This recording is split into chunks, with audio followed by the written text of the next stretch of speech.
Hi, I'm John Maxwell. When the top companies in the world are looking for trainers, speakers, and coaches, there's one name that stands above the rest, and that's Maxwell Leadership. Our certified team members have gotten proven results for companies all over the globe, and our reputation, I'm proud to say, is second to none. Some of our members have risen to the top of their profession, including the one you're going to meet today.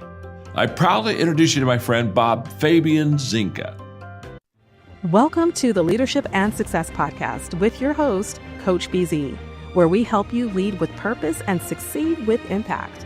If you're ready to grow into the kind of leader others want to follow, this podcast is for you. If you're determined to elevate your success and leave a lasting legacy, this podcast is for you. As my mentor, Dr. John C. Maxwell reminds us, everything rises and falls on leadership. Our goal is simple: to inspire you, challenge you, and equip you with insights that can transform the trajectory of your leadership journey. Welcome aboard to another episode of the Leadership and Success Podcast with Coach.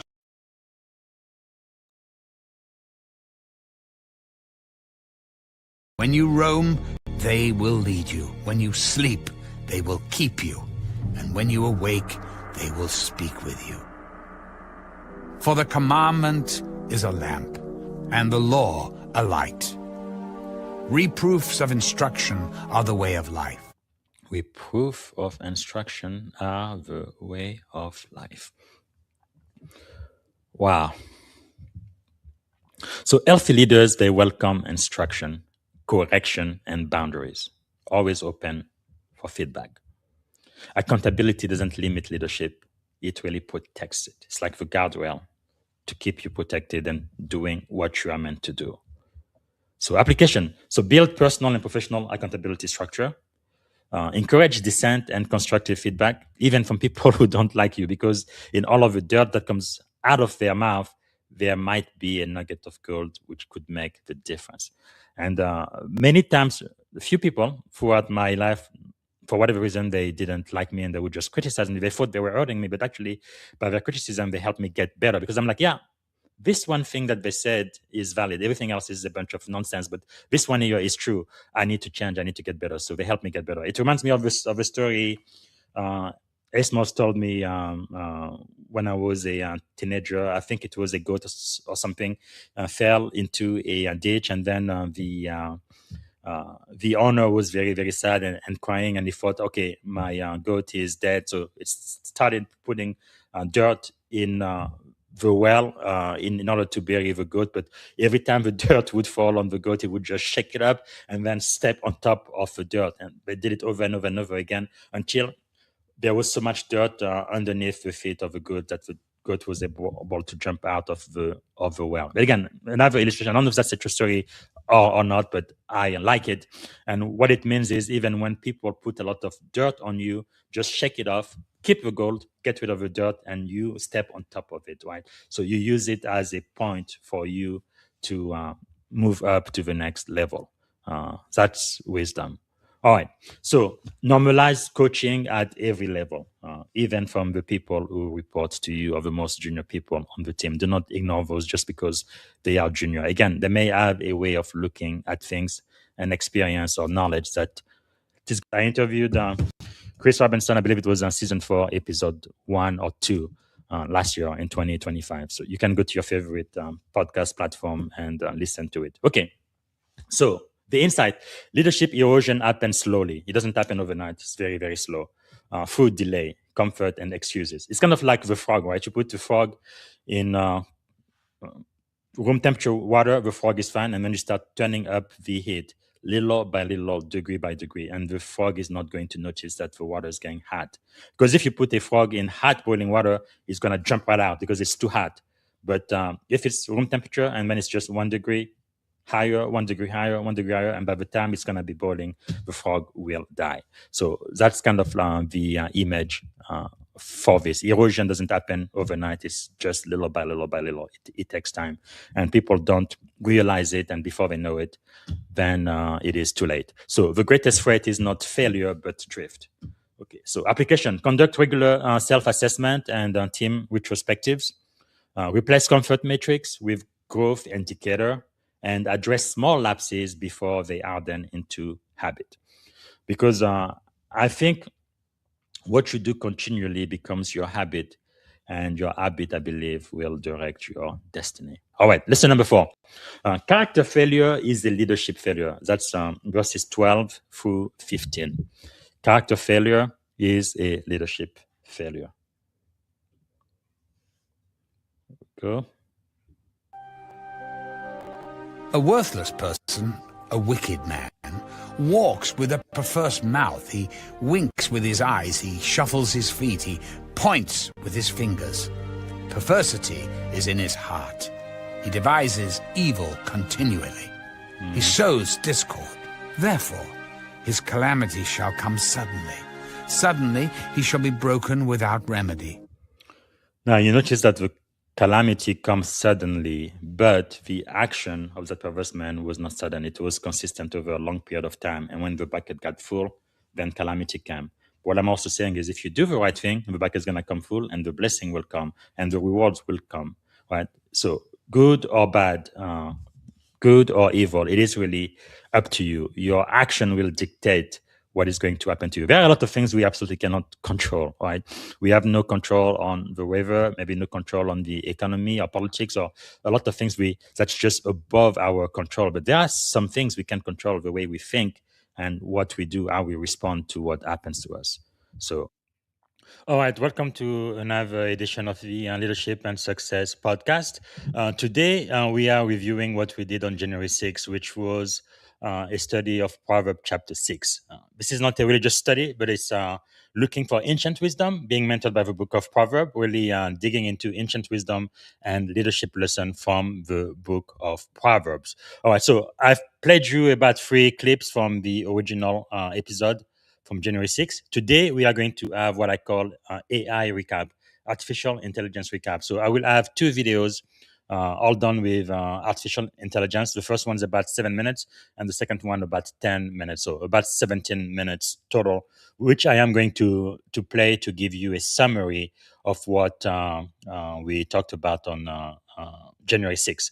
And the article is out now, so you can go ahead and read the article I wrote, the leadership devotion from Proverbs Chapter 6. And you can also go to YouTube, here on LinkedIn, and your favorite podcast platform, and you're going to be able to listen to all of the episodes from chapter 1 through chapter 31, from episode 1 through episode 31, which we studied in January 1st through January 31st last month. So today, again, it's just going to be an AI summary of Proverbs Chapter 6. All right.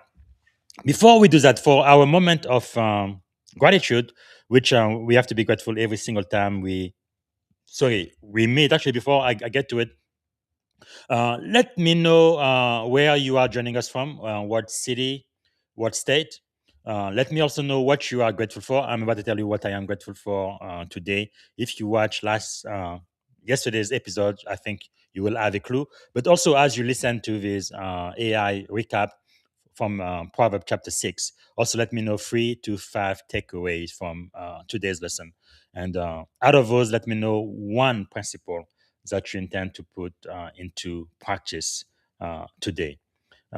Because one thing with wisdom, with leadership, is it's not just theoretical, right? It's not just mental. It's something that you have to listen, but more importantly, is that you have to practice. You have to do it, right? You have to bring it to pass into your life, and the way you do it is by putting it into practice. And I guarantee you are going to receive the results you are supposed to when you do that. Okay, so what I will do now. Our moment of gratitude. So just like yesterday, but really every day this month, I am really grateful for Black History Month. So we are February in the US. It's the shortest month in the year, but it's Black History Month. And every single day, I am so grateful for the things I am learning about African American history, because African American history is American history. This is the book I am mainly using, African American First. Famous, little known, and unsung triumphs of blacks in America, written by John Potter. I have the fourth edition here. Great, great book. I highly recommend it. So right now I am focusing really on all of the first in the U.S. military, because blacks have served in the U.S. military from the very beginning, right? Since the inception of this country up to today. But sometimes they are really unsung heroes and nobody knows. So uh, before I get to the military uh, first of all, I am going to talk about what happened today. Today is February 6, 2026. So, what day in history are we going to remember today? Let me share my screen. So, today we're going to be talking about February 6, 1902. What happened in Kentucky, Nicholasville, Kentucky? Well, on February 6, 1902, a white mob lynched Thomas Brown, a 19-year-old black man, on the courthouse lawn in Nicholasville. Thomas had been taken from a jail cell by a mob of roughly 200 white men and murdered without a trial. So there was absolutely no due process. And also, how can you get someone out of jail to murder them? Aren't you supposed to be safe when you are in jail under the custody of the state or the federal government? But anyway, this was back in 1902. So Thomas had been arrested following an allegation. Again, you are innocent in this country until proven guilty. But allegation of sexual impropriety involving a white woman, an accusation that was never tested in court. Like so many black victims of racial terror, he was denied due process, presumed guilty by race alone, and executed by vigilance violence. How sad, how sad. That happened again February 6, 1902. And I have a couple of the news clipping from that time. So it says here, women cheer mobs work, Negro lynch at Nicholasville, Kentucky, and act cheered. So they really enjoy seeing that for some reason. And this one, lynch in Nicholasville at high noon. And they celebrated that. Here was captured this morning. Brown attacked girl in, well, allegedly in secluded road as she was returning from school. Girl is but 15 years old. Allegedly, he did that. And here, this is Thomas Brown, and it looks like he was 17 years old during this census in 1883 in Kentucky. Terrible crime near Nicholasville. Another newspaper says Tom Brown swings Negro allowed to live until identified by victim and then lynched in courthouse yard. Uh, so Brown Thomas, no, a man was lynched yesterday. So this was just like a regular occurrence back then. Last week, a Negro assaulted Miss De La Powell, a prominent young lady near her home in Jessamine County, dragging her from a buggy on the public highway just before dark. The Negro was taken to jail, and next morning, the young lady fully identified him. A crowd, not a mob, as some paper reported. I wonder what difference that make. Took him from the officers and hanged him in the courthouse yard at Nicholasville. Again, they killed him without any due process whatsoever. There was even a spoon that memorialized his lynching. Really, how sad that is. But this is what happened in America, February 6, 1902, in Nicholasville, uh, Kentucky. All right. Another thing I want to share about Black History Month, this one is a lot more positive again from this book, African American First. Who was the very first African American woman to enlist in the U.S. Army? Well, her name is Cafe Williams. I think I have a picture of her right now. Very, very first black female soldier in the history of the U.S. Army. She was born enslaved near independence. Cafe Williams entered the world at the intersection of bondage and possibilities. Her father was free, her mother was enslaved. When the Civil War broke out, a Union soldier liberated Williams, and she traveled with them as a cook and a washerwoman, close enough to observe military life, discipline, and purpose, even if she was barred from serving. Just for being a woman. After the war, determined to make a living and claim agency over her future, Cafe Williams did something extraordinary. Again, she was a woman and she was black. used to be enslaved, free now after the war. She disguised as a man. She enlisted in November 1866 in the 38th United States Infantry, one of the African American regiment later known as the Buffalo Soldier. We talked about that yesterday. At the time, medical examination were not required. Her enlistment papers listed her as William Caffey. For nearly 2 years, she served as a soldier, carrying her musket, standing guard, and performing the same duty as the men beside her. Wow. So she's the very, very first woman to enlist into the U.S. Army. That was in November 1866.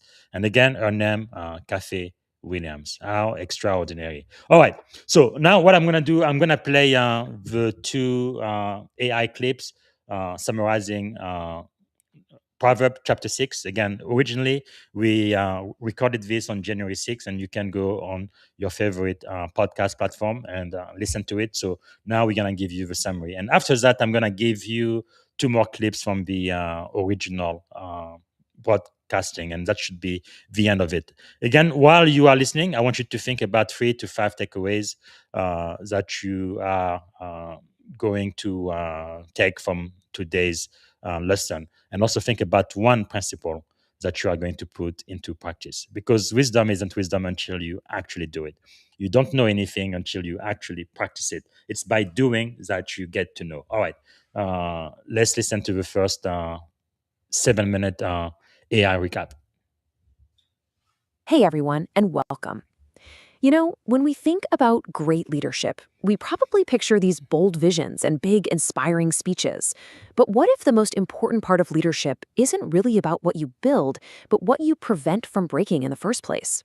Today, we're diving into some ancient wisdom that frames leadership as this incredibly powerful discipline of prevention. And this really gets to the heart of it, doesn't it? A leader's downfall is almost never a sudden, dramatic explosion. As the source material from Proverbs Chapter 6 suggests, it's actually more like a quiet erosion. You know, the small compromises, the little warning signs that get ignored, and the moments of discipline that get pushed off until the entire structure just fails. So how exactly does this quiet collapse happen? Well, according to this ancient wisdom, most leadership failures aren't just random acts of fate. Nope, they are the predictable and totally preventable consequences of warnings that were ignored and disciplines that were neglected. So what this really means is we have to completely flip how we think about leadership. It's not just about motivating a team towards some grand vision. It's more like a risk management guide. A wise leader's number one job is to prevent harm, to relentlessly protect trust, and to build systems that sustain credibility for the long haul. Okay, so if failure is preventable, what do we do about it? Well, it all starts with foundational discipline. We're talking about the personal habits and the systems a leader puts in place that act as the bedrock for everything else they do. All right, lesson number 1 is all about governing your commitments. See, every single time a leader says yes to something without having the resources or the clarity or the control to actually see it through, they're chipping away at their own freedom to act. These vague promises and reckless endorsements quietly, slowly box you in. And this image, wow, it just powerfully nails the urgency, right? The source uses this incredible metaphor of a gazelle fleeing a hunter to describe how you should escape a bad commitment. Not slowly or politely, but immediately with everything you've got. Discernment on the front end is what preserves your freedom to lead effectively down the road. Okay, for our second lesson in discipline, we're actually going to look at the humble ant. The ant has no manager, right? No one is enforcing deadlines, and yet it diligently prepares during the calm seasons, building systems that work under pressure. This is a huge rebuke to leaders who kind of thrive on chaos and only act when a crisis forces their hand. So look, here's the bottom line. Talent might get you in the door, it might create amazing opportunities, but it's the quiet, consistent discipline that sustains success. The systems you build when things are easy are the very things that will save you when things get hard. Now, the third discipline is fighting complacency. And this one is tricky because it often disguises itself as rest. But there's a huge difference. Rest is a strategic pause for recovery, while drift is this slow, quiet decline that's fueled by comfort, excuses, and putting off tough decisions. The greatest threat to a strong leader isn't always some massive failure. It's the slow drift into mediocrity. And this is so important. Neglecting a small problem, a slight dip in standards, or a difficult conversation, it is never a neutral act.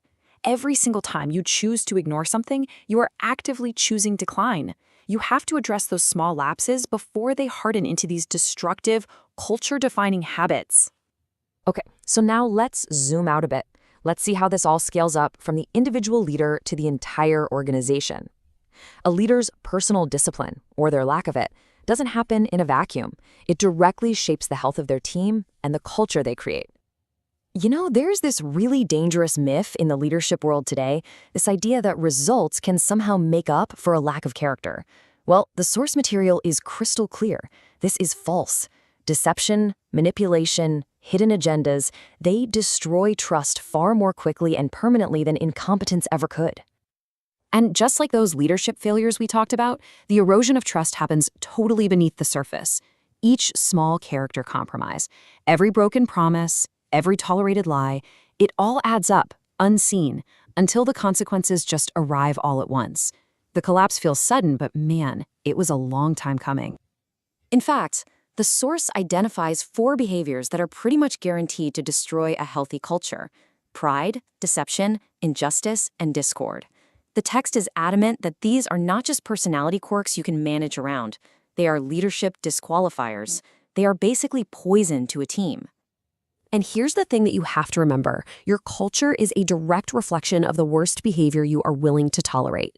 When you let a high performer get away with prideful or deceptive behavior, you send a clear message to your entire organization that character doesn't really matter. And over time, that one decision will drive out your most principled people. So, with all of these pitfalls, how does a leader actually protect themselves?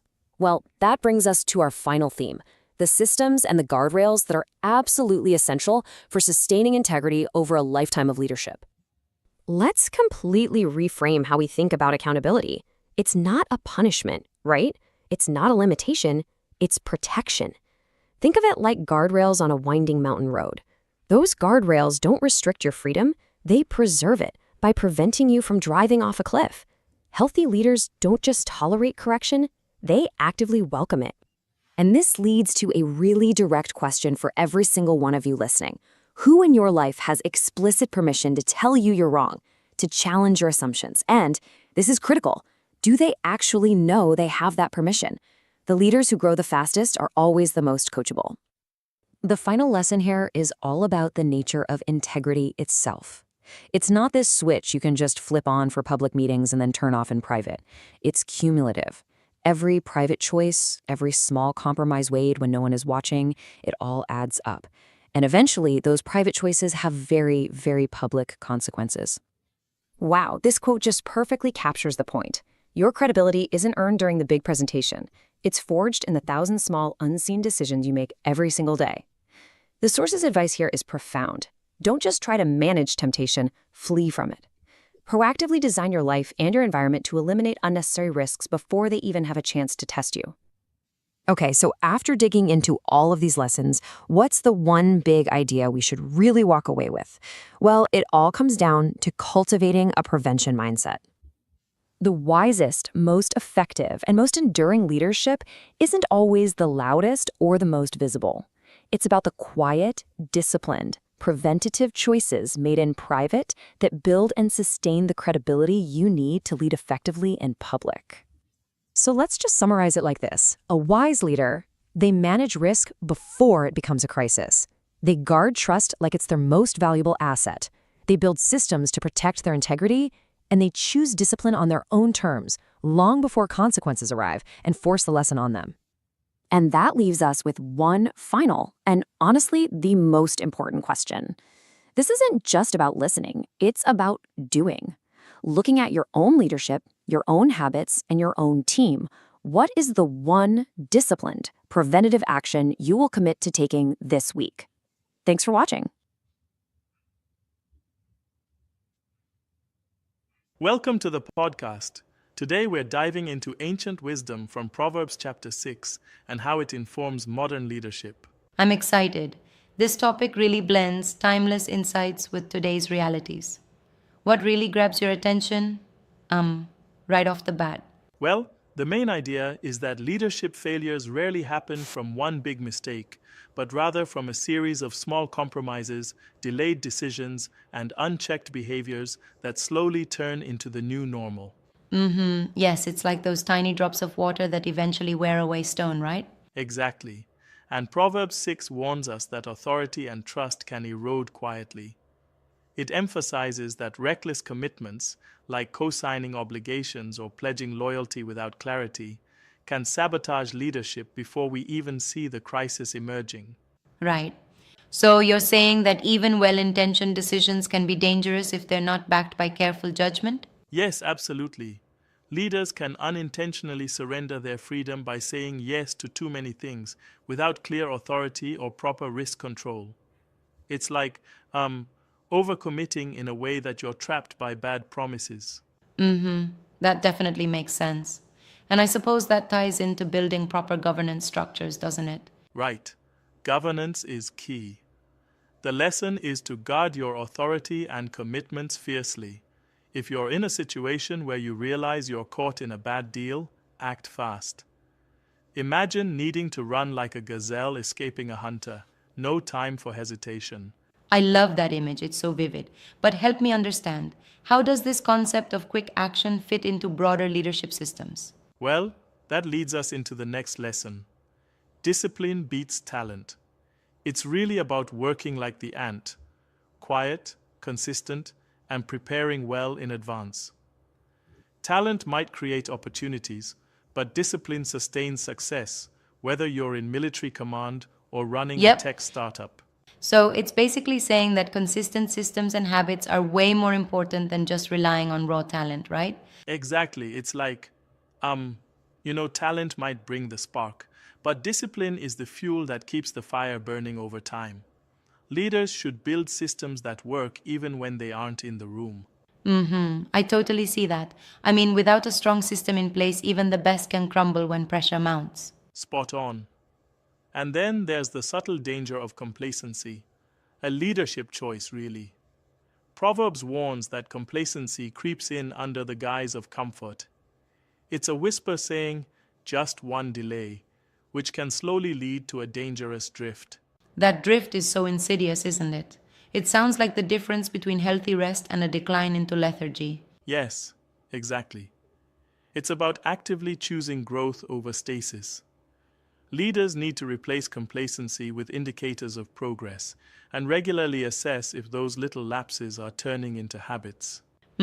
It's a call for perpetual vigilance, almost like checking your pulse frequently to ensure you're still in the game. Right. Now, the conversation then shifts to character. Proverbs emphatically points out that character failure is a leadership failure. I'll say it again. Manipulation, deception, and hidden agendas can shatter trust faster than any incompetence ever could. Yeah. But don't some people argue that results sometimes justify questionable means? How do we reconcile that? That's a great point. But here's where I respectfully challenge that view. Results might bring short-term gains, but in the long run, ethical failure compounds. Integrity and trust, once broken, collapse abruptly. Leaders must model transparency and enforce ethical standards consistently. And it's like a double edged sword. Cutting corners might seem efficient at first, but eventually it destroys the team's trust. Precisely. And moving along, another lesson is to know what destroys trust. Proverbs identifies pride, deception, injustice, and discord as behaviors that poison organizational culture. When toxic behavior is tolerated, it undermines everything. Right. I find that really intriguing. Are these traits common in high pressure industries? Absolutely. They often appear in environments where performance is prized above all else, like in tech startups or even military operations. Leaders need to audit behaviors regularly, confront pride early, and measure success not just by output, but also by the unity within the team. It's a call to build a culture that doesn't just chase numbers but values principled conduct. Exactly. Then we reach a crucial insight. Accountability is a gift. It's about not fearing correction, but rather embracing it. Think of accountability as the guardrails on a mountain road. It might feel restrictive, but it actually prevents you from crashing. Yep, that analogy really drives it home. It's like you willingly step into an environment where feedback is not seen as a threat, but rather a tool for growth. Yes, and normalizing coaching, constructive dissent, and honest feedback strengthens leadership in both military and corporate scenarios. It protects the integrity of decision making. And it ensures that leaders remain, vulnerable enough to grow. Exactly. And finally, Proverbs warns that private compromise has public consequences. In other words, what leaders do in private sets the tone for their entire legacy. Integrity should never be situational. It's cumulative, like building a reputation brick by brick. Right. So even a small ethical slip behind closed doors can erode credibility and affect um, entire organizations. Indeed, this lesson stresses that moral clarity is non-negotiable. You need to establish ethical boundaries and avoid the temptation to compromise, because once public trust is lost, it's incredibly hard to rebuild. And that's why prevention in leadership is as important as inspiration. Exactly. The underlying philosophy from Proverbs 6 is that great leadership is about managing risk before a crisis, preserving trust, and building consistent systems that work unsupervised. Yes, it really paints leadership as a proactive discipline, a sort of continuous workout regimen for the mind and the team. It's like the difference between reacting in emergency mode and methodically preparing long before the storm hits. I can see how that applies across different fields, from military chains of command to modern cybersecurity leadership. Absolutely. And think of it like this. Proactive leadership means regularly asking, what small issue could become a big problem tomorrow? Regular reflection is key.